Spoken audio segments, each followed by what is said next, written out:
Bueno, estamos grabando.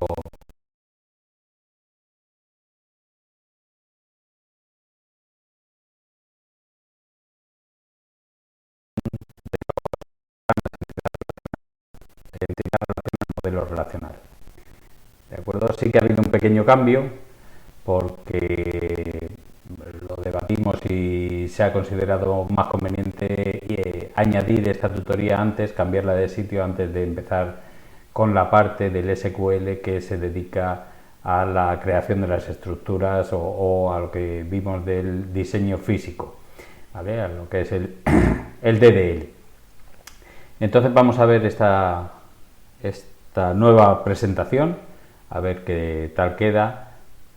Pero antes de eso, sí que os quiero poner un poquito lo que vais a tener en, en la documentación que os vamos añadiendo. Tenemos la presentación de hoy.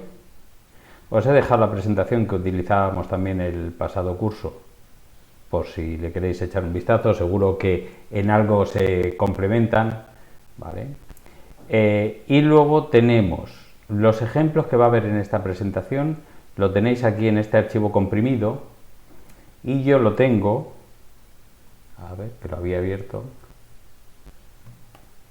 pero no del todo. Un segundo. En esto que os dije del ERD Plus, ¿vale? En esta aplicación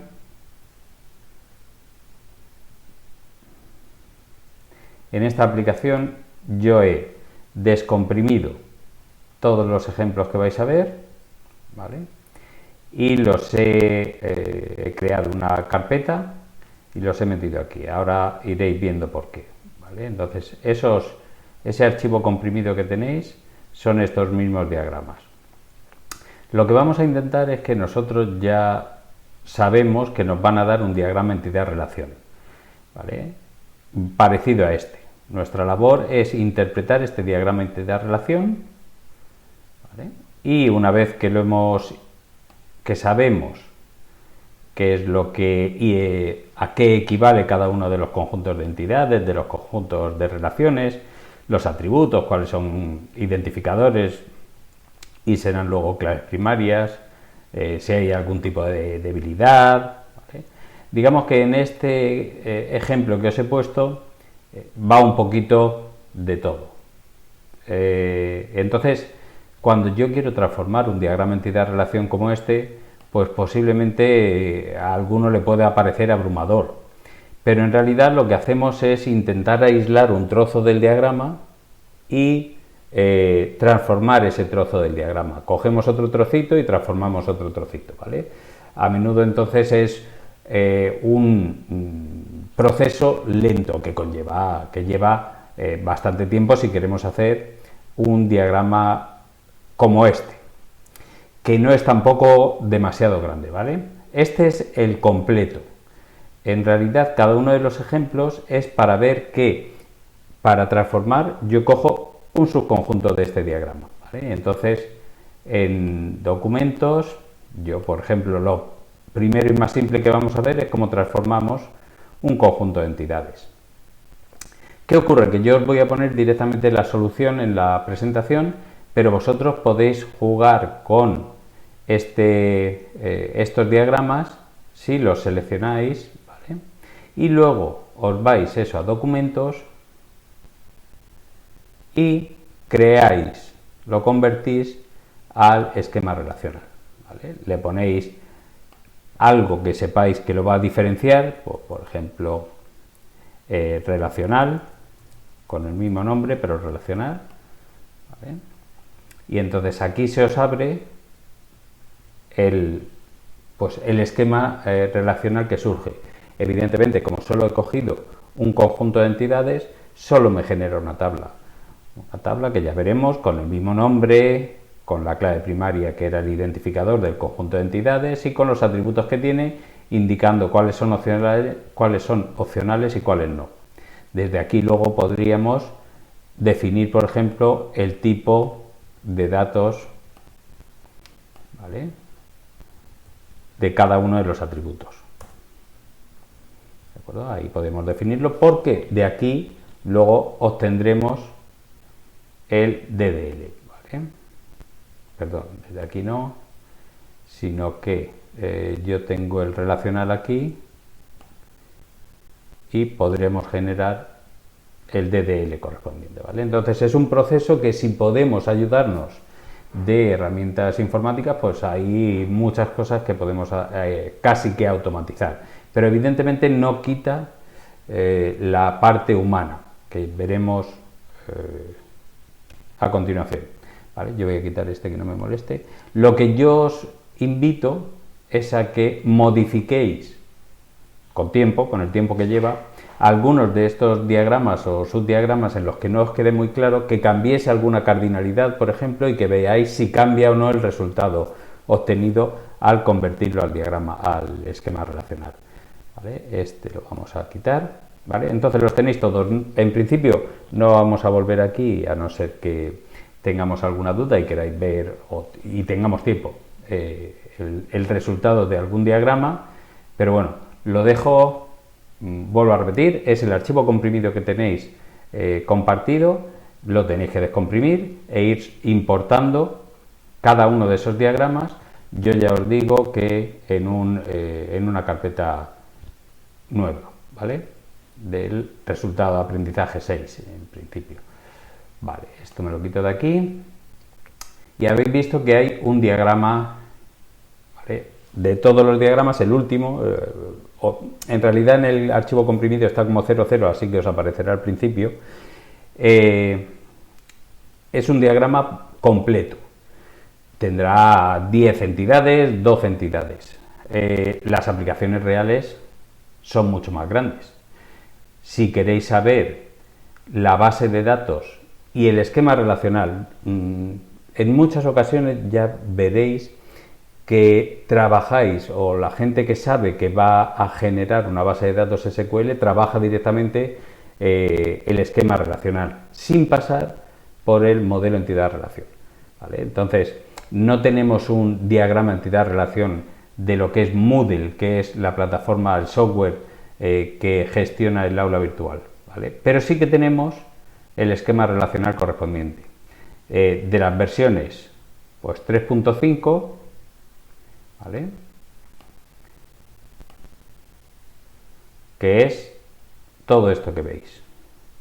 Cada uno de esos apartaditos es una tabla en realidad que se puede expandir, ¿vale? Entonces tiene todas esas tablas con todas esas relaciones, ¿vale? Con alguna restricción seguramente que no se puede integrar en el esquema. Todo esto sirve para gestionar vuestra participación en el aula virtual, las calificaciones, las tareas y todo eso.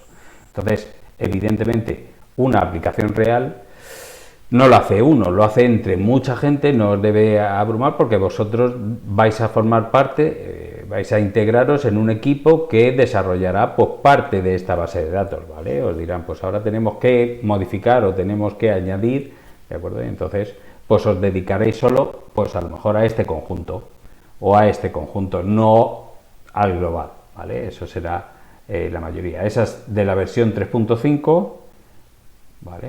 A ver si puedo volver. Pero tenemos también, esa está hecha con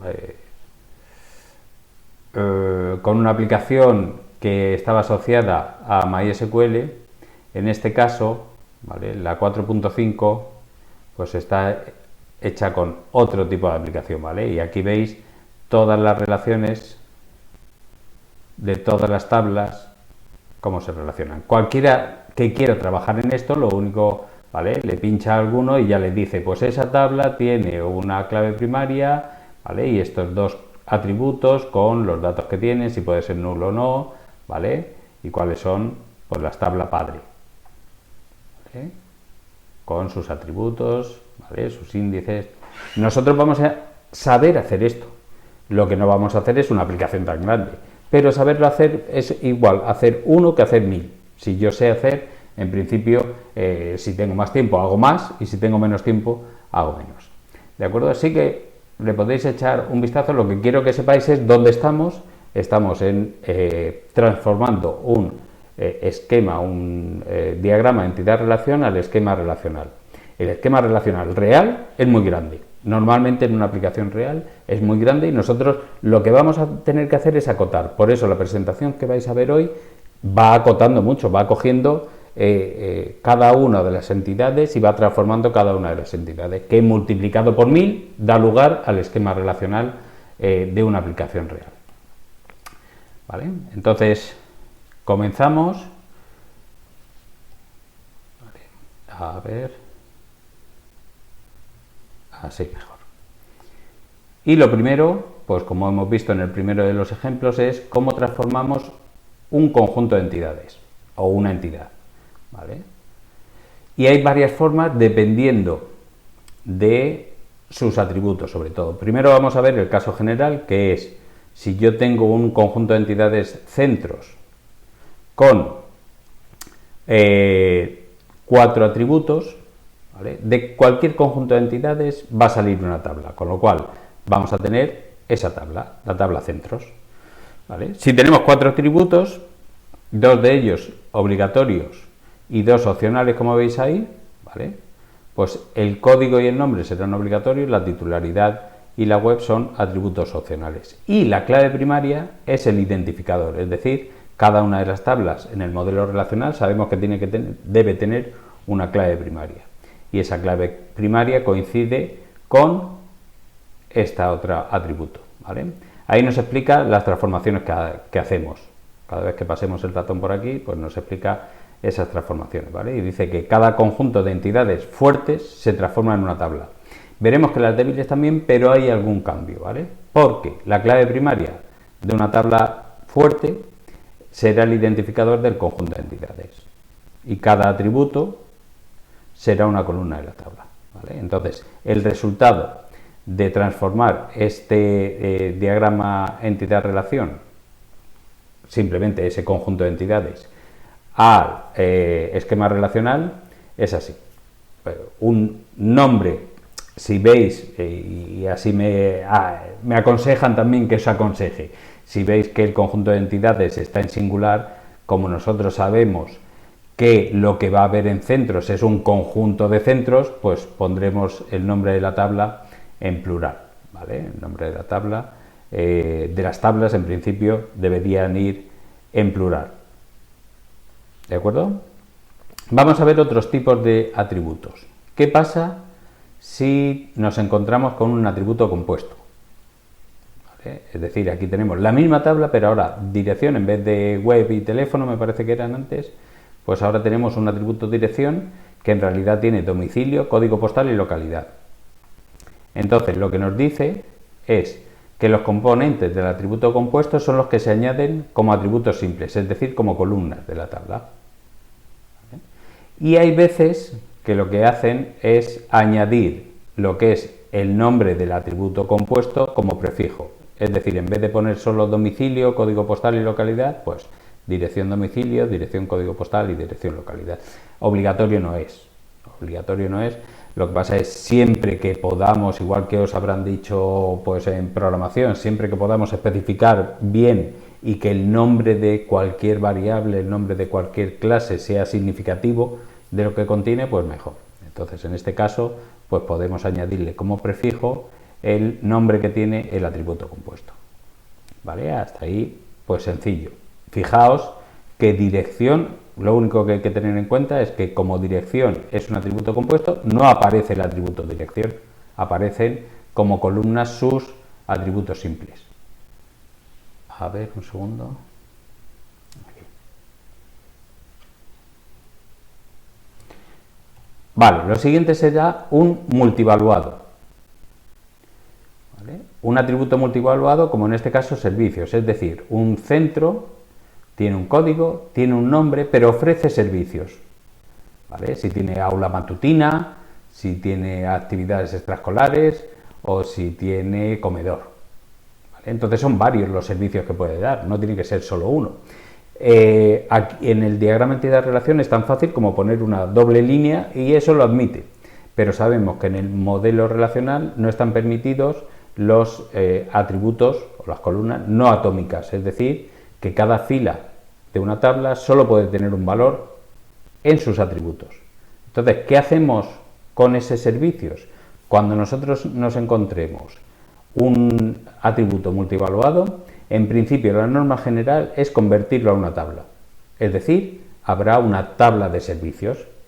Esa es la norma general, luego cada uno toma la consideración que mejor le convenga, pero en principio la norma nos dice que si hay un atributo multivaluado, yo tengo que generar una tabla. ¿Cómo es esa tabla?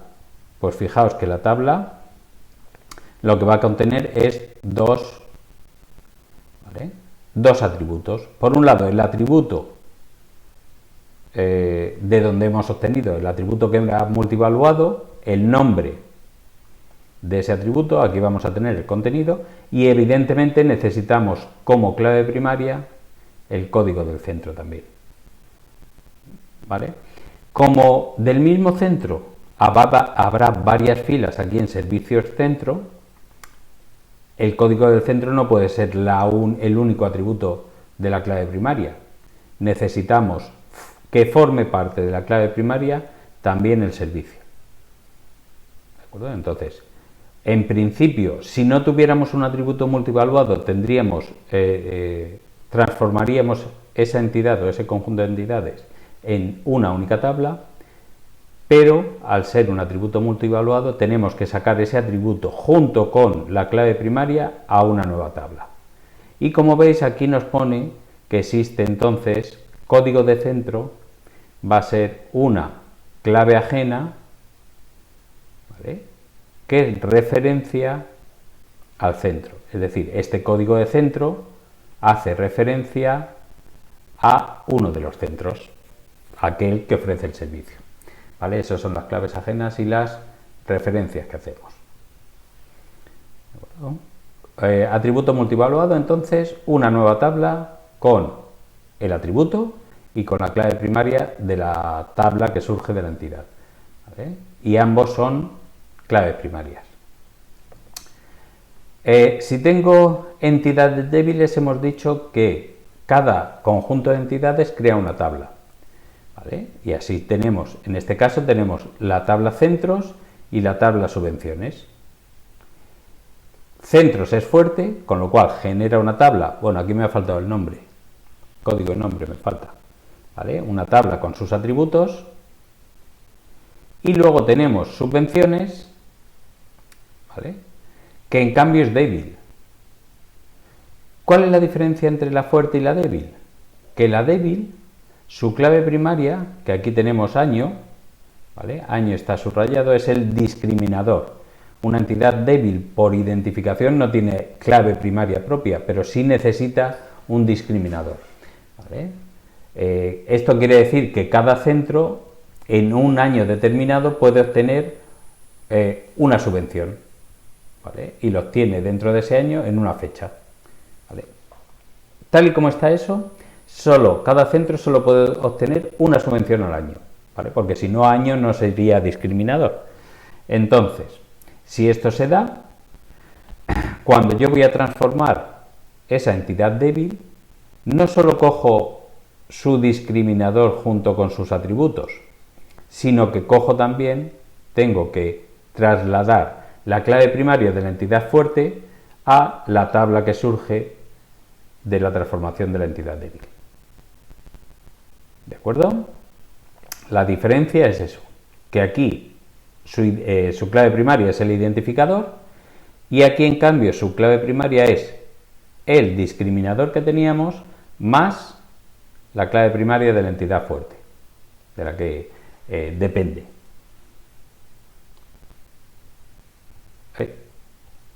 Seguimos. Los atributos derivados. ¿Vale? En este caso, por ejemplo, si una subvención, ahí como no tengo la entidad fuerte, pues no la he puesto la debilidad, ¿vale? Si una subvención contiene una cantidad total, ¿vale?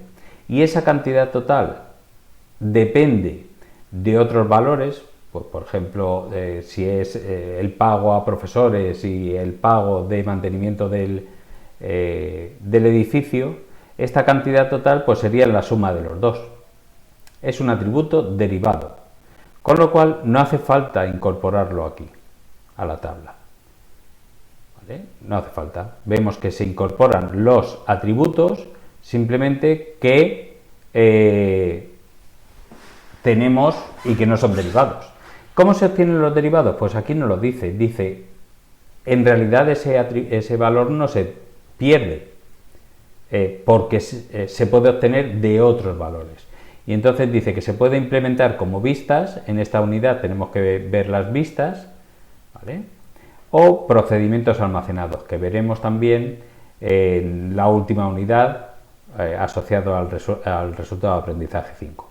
Es decir, aunque yo no incorpore ese valor cantidad total aquí, lo podré obtener, ¿vale? Lo puedo obtener de otros atributos, ¿vale? Quizá habría tenido que poner aquí el atributo coste profesorado y coste de mantenimiento, ¿de acuerdo? Y entonces la cantidad total es la suma de los dos, y eso lo puedo hacer directamente con una vista, en una vista o en una consulta, sumar los dos para que se muestre, ¿vale? Entonces tenemos todas esas variaciones que dan lugar a la transformación de un conjunto de entidades, dependiendo de los atributos que tiene, del tipo de atributos. Hemos visto derivados, no se ponen. Si son entidades débiles, cogemos la clave de la entidad fuerte para que forme parte de la clave primaria junto con el discriminador. Si son multivaluados, generamos una tabla aparte, ¿vale?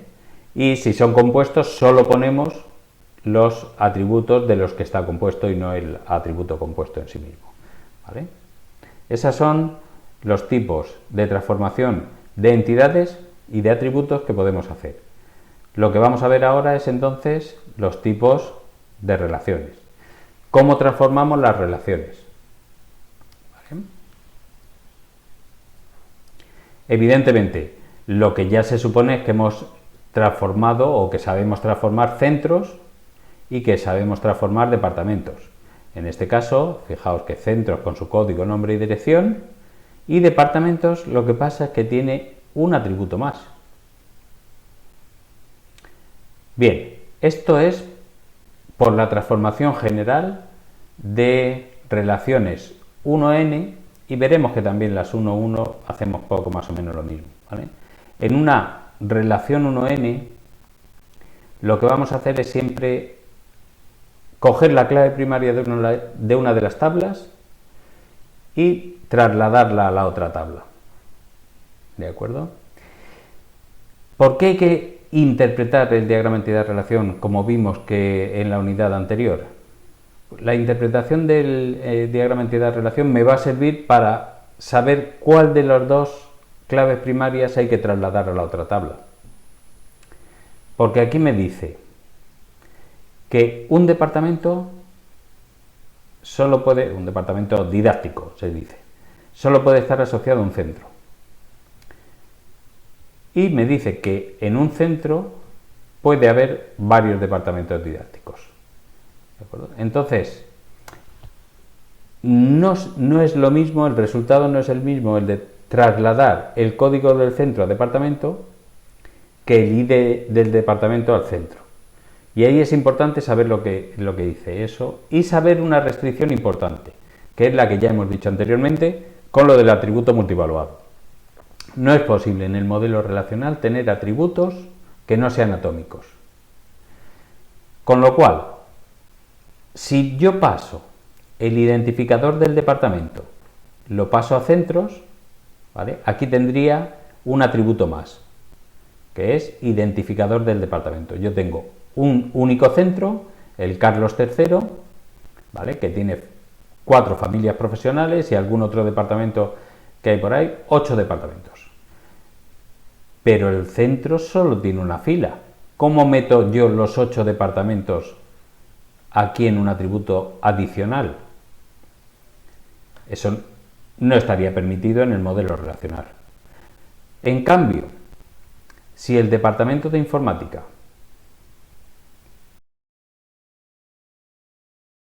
su identificador le añadimos el código del centro, el departamento de informática solo puede pertenecer a ese centro, ¿vale? Tal y como está aquí. Alguien puede decir, no, es que departamentos de informática hay muchos, ¿vale? Pero, según esto, un departamento de informática solo pertenece a un centro. El departamento de informática solo pertenece al Carlos III. Se cumple, porque asociado a este atributo solo puede haber un valor. ¿De acuerdo? Entonces es importante saber qué significan las cardinalidades a la hora de hacer la transformación de una relación 1n. ¿Cuál hay que trasladar? Aquel que participa con cardinalidad 1. ¿Vale? Pero no nos vamos a acordar de, seguramente, a lo mejor alguno se lo empolla de memoria, pero cuando haya que hacer la transformación, eso de, ¿cuál era? ¿El de cardinalidad 1 o el de cardinalidad muchos? ¿Vale? Lo que no falla es interpretar eso y saber que solo puedo trasladar aquellos atributos que solo vayan a tener un valor por cada fila. Por cada fila de departamentos, ¿vale? Por cada fila de departamentos solo puede haber un código de centro asociado a ese departamento.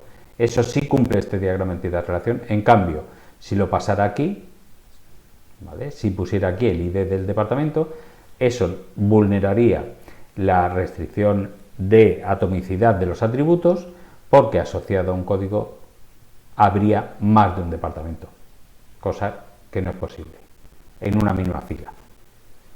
¿Se entiende eso? No digo que sea fácil, ¿vale? El que quiere aprenderse de memoria, trasladamos la clave primaria de la entidad que participa con cardinalidad 1 a la tabla que surge de la entidad que participa con cardinalidad muchos, ¿vale? Que al final es lo mismo. Evidentemente, esto queda como clave ajena. Entonces vemos que las relaciones generan claves ajenas.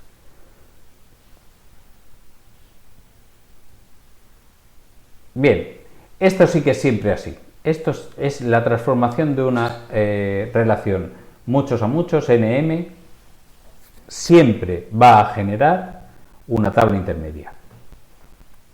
¿Vale? Es decir, vamos a tener de la transformación de la entidad departamentos, vamos a tener la tabla departamentos con todos sus atributos. De transformar la tabla la entidad docentes, vamos a tener su tabla con todos los atributos. Y ahora, de la relación surge otra tabla. En principio con el mismo nombre, si es que le han puesto nombre, que no siempre es así. Y el contenido de esa tabla va a ser las claves primarias de las entidades o de las tablas que surgen de estas entidades, ¿vale? Es decir, cogemos las dos claves primarias y las trasladamos a esta tabla. Si hubiera algún atributo más aquí en la relación, que ya sabéis que pueden aparecer, si hubiera algún atributo más, se añadiría aquí como atributos. Luego debemos señalar cuál va a ser la clave primaria de esa tabla que surge, ¿vale? Todas las tablas en el modelo relacional deben tener su clave primaria. Entonces, la clave primaria de pertenece es el conjunto de las dos claves primarias, ¿vale? La tabla intermedia, en el caso de una relación muchos a muchos, la clave primaria estará compuesta por las claves primarias de las dos entidades que participan. Y ambas son claves ajenas, ¿vale? Y de departamento, que referencia a departamentos, y el NRP, que referencia a docentes.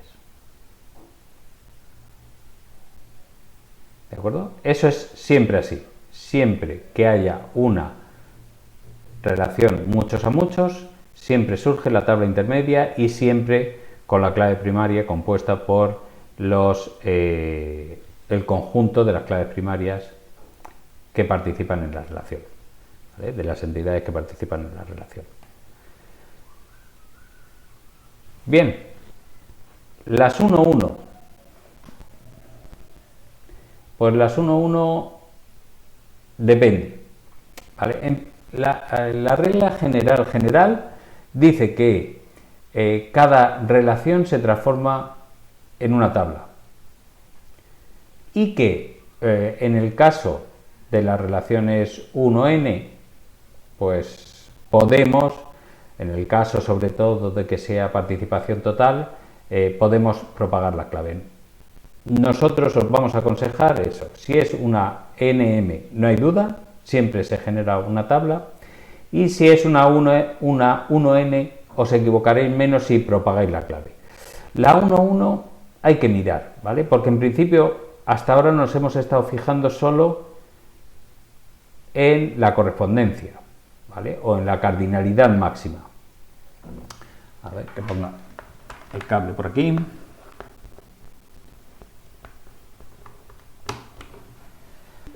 ¿Vale? Si nos fijamos en la cardinalidad máxima, docentes y departamentos tienen la misma cardinalidad máxima, participan o están relacionados con los mismos entidades del otro conjunto, con la misma cantidad de entidades. Es decir, un departamento solo puede tener un jefe de departamento y un docente solo podría ser jefe de un departamento. ¿Vale? Esa es la cardinalidad máxima, pero en cambio vemos que asociado aquí a departamentos hay un 0 y asociado a docentes hay un 1. Es decir, no son exactamente iguales. Y cuando yo tengo que tomar decisiones de esa transformación, a menudo también tengo que ver si me genera o no valores null. ¿Vale? Si yo propago la clave, en este caso no va a ser lo mismo propagar la clave de departamentos a docentes que de docentes a departamentos. Porque si yo cojo el ID de departamento, ¿vale?, y lo pongo en docentes, como está aquí en la solución, ¿cualquier departamento va a tener un valor para su jefe? Según ese diseño, sí. Según ese diseño, todos los departamentos tienen que tener asociado un docente. Es decir, aquí eso no va a ser null nunca. En cambio, si yo cogiera el NRP de un docente y lo pasara a departamentos, ¿vale?, y lo añadiera aquí, la mayoría de docentes no somos jefe de departamento. Luego la mayoría de docentes en departamento del que es jefe aparecería null. Entonces, si yo tengo que tomar una decisión de hacia dónde propagar la clave, me voy a fijar en, o voy a elegir aquella transformación que no me genere valores null.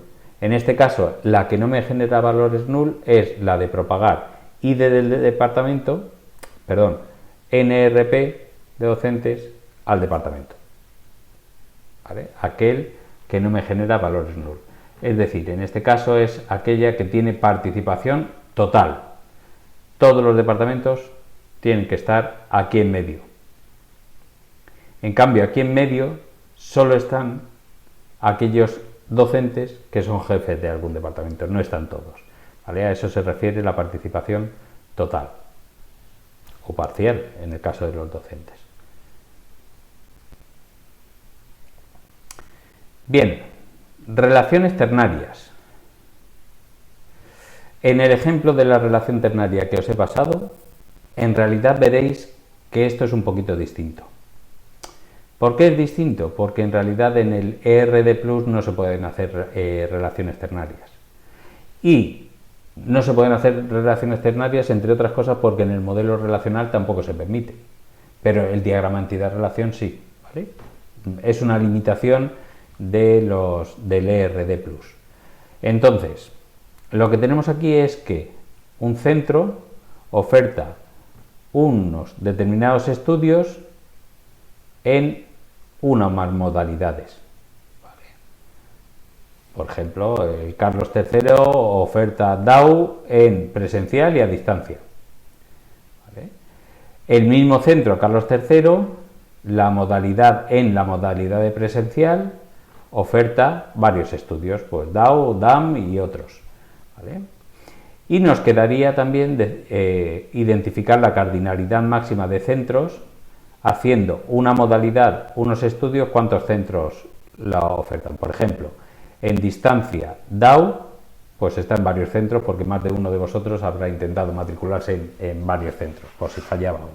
¿Vale? Entonces, en este caso, esa relación ternaria tiene cardinalidades máximas n en todos los casos. Siempre que haya una relación ternaria y esté bien hecha, siempre va a generar una tabla intermedia, que es el ejemplo que os he puesto yo en el ERD+. ¿Vale?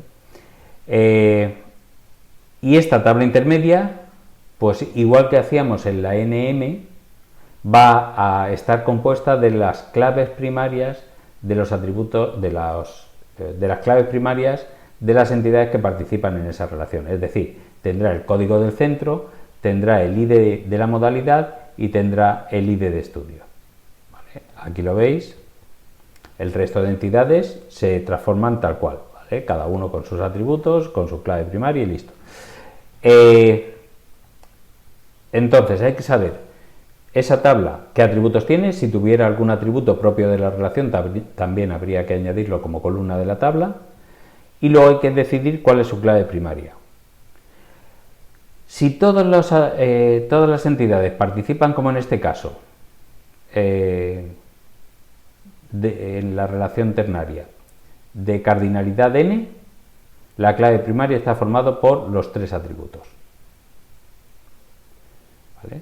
Ahora, es posible que alguna de esas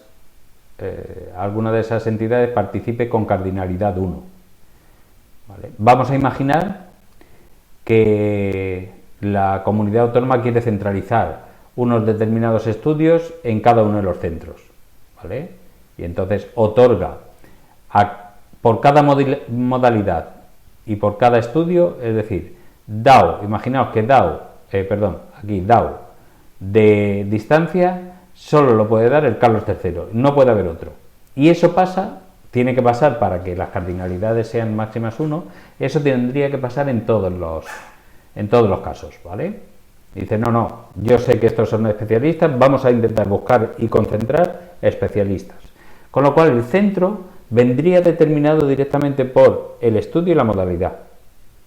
Si eso es así, que yo sé el centro, cuando me dicen el estudio y la modalidad, el código del centro ya no formaría parte de la clave primaria, sí de la tabla, sí formaría parte de la tabla intermedia, pero no sería parte de la clave primaria. ¿Por qué? Porque dado una modalidad y un estudio, solo puede haber un centro asociado, es decir, el código del centro junto con la modalidad y el estudio no se va a poder repetir. ¿Vale? Dado, ya os digo, una modalidad y un estudio, al contrario, lo que no se va a poder repetir es, la modalidad y el estudio, porque dado una modalidad y un estudio, solo puede haber un código del centro. ¿Vale? Entonces, si una de las cardinalidades de una relación ternaria es 1, lo único que cambia es que en la tabla intermedia que surge, la clave primaria no contendría a ese atributo, al atributo que forma parte de la clave primaria de la entidad que participa con cardinalidad 1. ¿Sí? ¿No hay preguntas?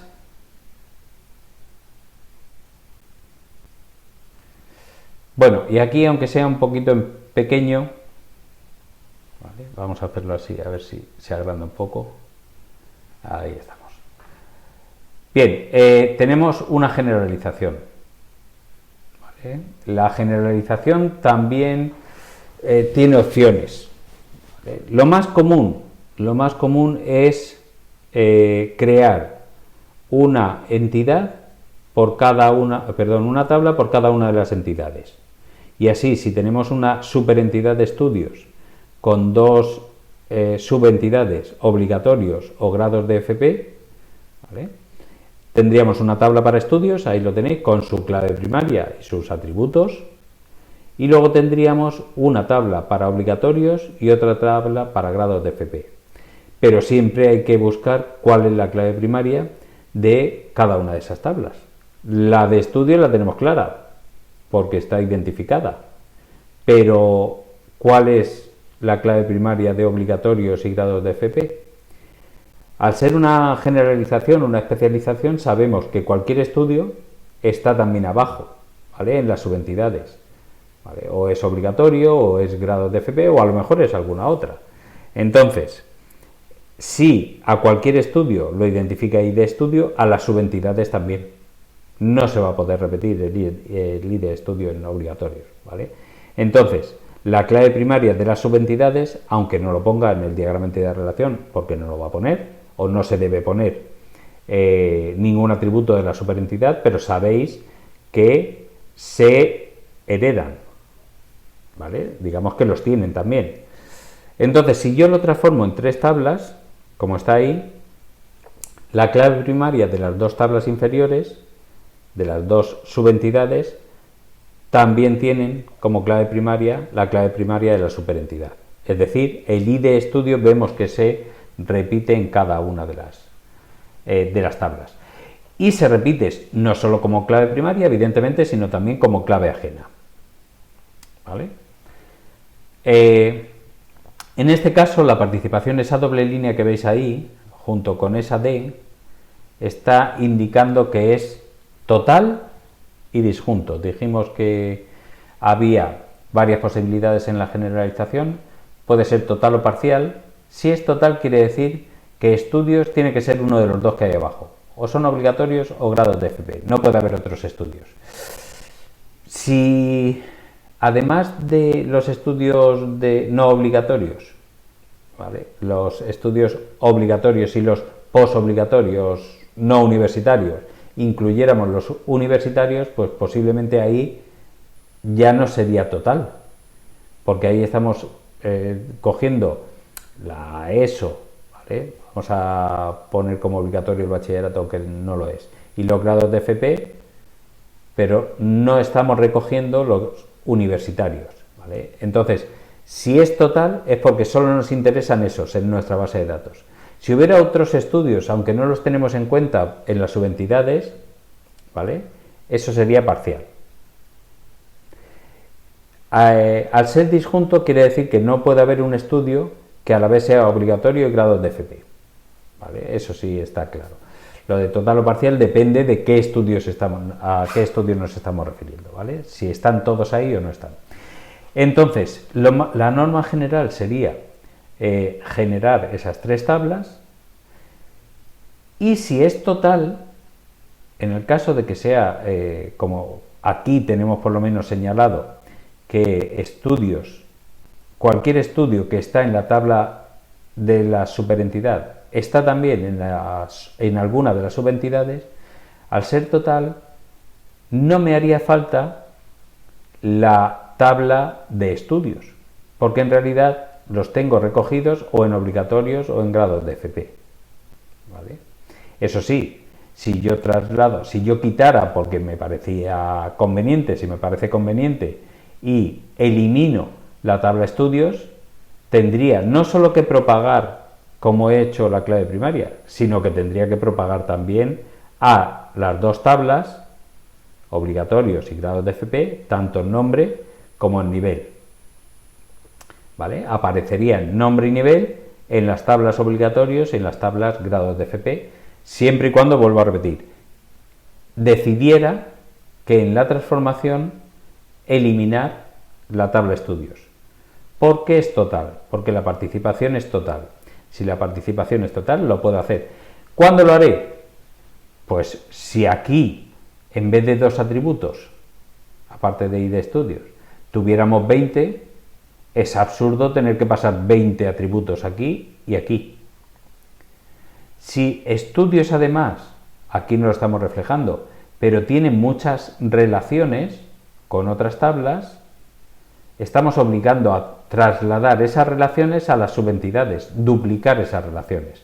Entonces, si tiene una relación con alguna otra tabla, pues bueno, si empieza a tener dos o más relaciones, es mejor dejar la superentidad y su tabla, dejar la tabla correspondiente a esa superentidad y tener las relaciones simplemente con la tabla estudios y no con cada una de las subentidades. ¿Vale? Imaginaos que tenemos eso, personas, estudiantes y profesores. Pues evidentemente quizá no me haga falta una tabla de personas. Creo una tabla de estudiantes y creo una tabla de profesores, aunque evidentemente tengo que repetir en las dos tablas nombre, apellidos, fecha de nacimiento. Repito los atributos que son comunes, pero bueno, hay mucha gente que decide esa transformación. ¿Vale? Decide hacer esa transformación siempre y cuando sea total, siempre y cuando al quitar a personas no me esté quitando a los de administración y servicios, ¿vale? Porque a lo mejor lo único que me importa representar es la parte académica. Vale, pues la última. Esto es una transformación de una relación reflexiva en un diagrama entidad-relación. ¿De acuerdo? Para cursar o para matricularnos en unos estudios es necesario haber cursado alguno de otros. ¿Vale? Se requiere haber cursado para grado superior, pues se requiere haber cursado o un grado medio o bachillerato. Por simplificar, luego hay otras opciones, pero bueno, podemos requerir varios estudios. ¿Vale? Y un estudio es conducente. Si yo supero el bachillerato, pues me puedo ir a grado superior o me puedo ir a los estudios universitarios. ¿De acuerdo? Esta es la relación que se está reflejando aquí. Y lo que tenemos que ver es esa relación, qué cardinalidades tiene. En este caso, si nos fijamos, tanto en requerido para como en requiere, las dos cardinalidades máximas son de n. Entonces no hay duda, si yo tengo una relación con cardinalidades máximas n, siempre generaré una tabla. Y aquí lo tenemos. Estudios con sus atributos, requisitos, ¿vale? Que se ha transformado lo que es la relación. Una relación NM dijimos que se transformaba cogiendo las claves primarias de las entidades que participan. ¿Qué pasa? Que en este caso es la misma entidad, pues la tenemos que coger dos veces, ¿vale? El ID estudio requerido y el ID estudio requisito. Evidentemente, como en la misma tabla no podemos tener dos veces el mismo campo con el mismo nombre, pues entonces tenemos que cambiarle un poco el nombre, ¿vale? Especificarlo un poco más. La clave primaria de esta tabla intermedia, pues es la misma que cuando transformábamos una NM, es decir, el conjunto de las claves primarias de la entidad, de las entidades que participan. En este caso es la misma. Y ambas son claves ajenas porque ambas tienen que referenciar a los estudios, por si yo quiero saber el nombre de esos estudios y no solo el ID, ¿vale? En cambio, si fuera una 1n, como aquí nos dice, en caso de una 1.1 o 1n, propagaríamos la clave. Es decir, transformar una relación reflexiva viene a ser lo mismo que una relación normal, binaria, ¿vale? ¿Por qué? Porque nos vamos a fijar en la cardinalidad para hacer esa transformación. En el caso general habíamos dicho que en las 1.1 y en las 1n propagábamos la clave de un lado a otro. Y en este caso, en las 1.1 o 1n, propagamos la clave. ¿Qué pasa? Que en realidad la clave la estamos propagando a la misma tabla. Y eso lo habéis visto ya, lo habéis trabajado con ello cuando hemos estado trabajando con la tabla employees. La tabla employees tenía un empleado ID y en realidad el manager ID era otro employee ID que surge de la transformación de una relación reflexiva, de un empleado que está relacionado con otro empleado a través de una relación de subordinado. ¿Vale? Entonces, en ese caso, como era una cardinalidad máxima 1n, un empleado solo puede tener un jefe, aunque un jefe puede tener varios subordinados, eso es una 1n, propagamos la clave. ¿A dónde la propagamos? A la misma tabla. ¿Cómo le llamamos? Pues en vez de llamarle employee ID otra vez, le llamábamos manager ID. ¿Vale? Pero es el mismo caso, es una transformación de una relación reflexiva. Y como os digo, estos son todos los casos que podemos ver. Habrá veces que veáis que de una, de una 1.1 o de una 1n, sobre todo en las 1.1, ¿vale? Las 1n tenemos, los que trabajan en esto tienen ya automatizado que es una 1n, así que propagamos la clave y ya está. Vuelvo a repetir que nos tenemos que fijar en qué cantidad de valores nulos existe, ¿de acuerdo?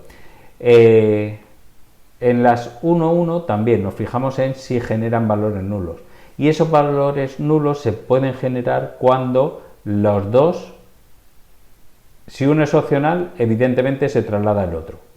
¿Vale? Pero si los dos son opcionales, no estaría mal, ¿vale? En el caso de que el porcentaje de valores nulos que yo espero cuando esa tabla se genere y se empiecen a insertar datos, si espero muchos valores nulos, pues puedo crear una tabla intermedia. ¿Vale? Ahí lo que tendríamos serían las relaciones que sí se han llevado a cabo. Y deberíamos coger la clave primaria. En las NM hemos dicho que la clave primaria de esta tabla intermedia son los dos. ¿Vale? Pero en una relación 1-1 en la que yo decido crear una tabla intermedia, ya la clave primaria ya no son los dos. Dijimos que la clave primaria es el conjunto mínimo que identifica. En este caso, cualquiera de los dos identificaría, porque al ser una 1-1, yo no puedo tener uno relacionado con muchos. De cada departamento solo habría una fila. ¿Vale? De cada docente solo habría una fila. Entonces tendría que elegir uno de los dos como el atributo identificador, ¿vale? Porque no se van a poder repetir.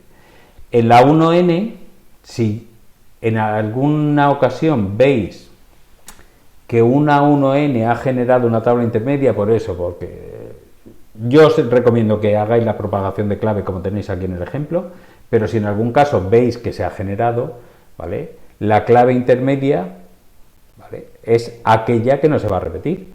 Es decir, si yo meto aquí código de centro con código de departamento en una tabla intermedia, lo que no se va a repetir es el código del departamento. Esa sería la clave primaria en el caso de que yo decidiera hacer una tabla intermedia.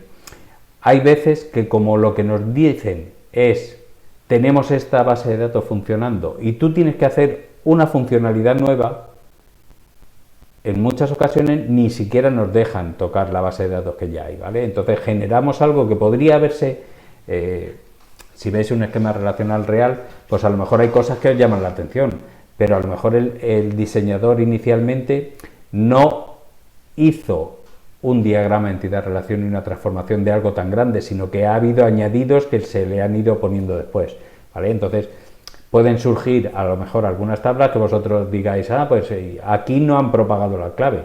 Bueno, pero es que a lo mejor esa tabla surgió después y cuesta mucho cambiar la programación para modificar la tabla y que todo siga funcionando, ¿vale? Entonces hay veces que es mejor poner una tabla adicional, aunque lo suyo sea propagar la clave.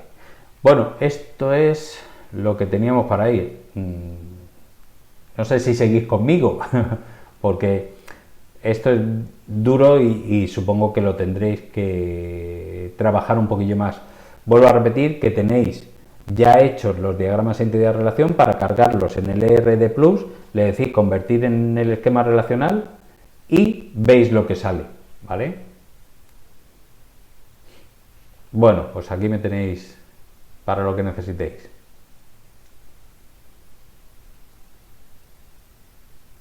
No os asustéis, ¿eh? No os asustéis, que en realidad hay que ir cogiendo pequeños trocitos, ver cuál es la regla, y si aplico siempre la regla, en principio no tengo por qué equivocarme.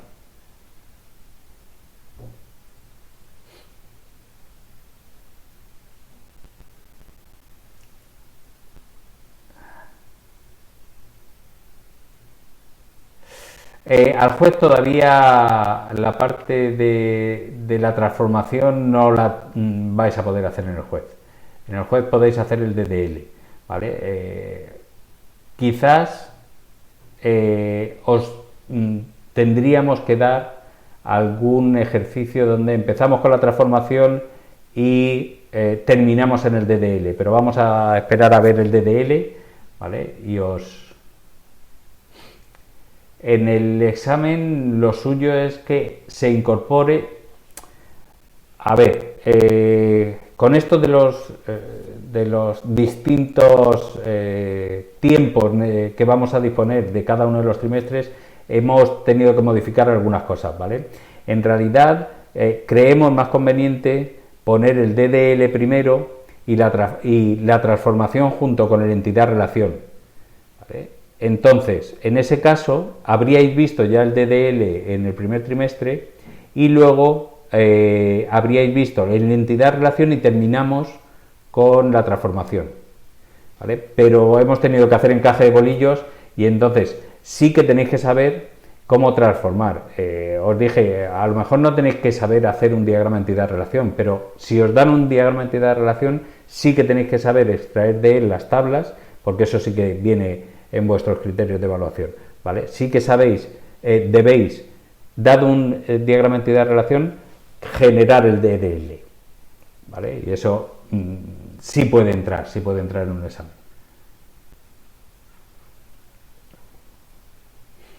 Venga, lo dejamos aquí entonces.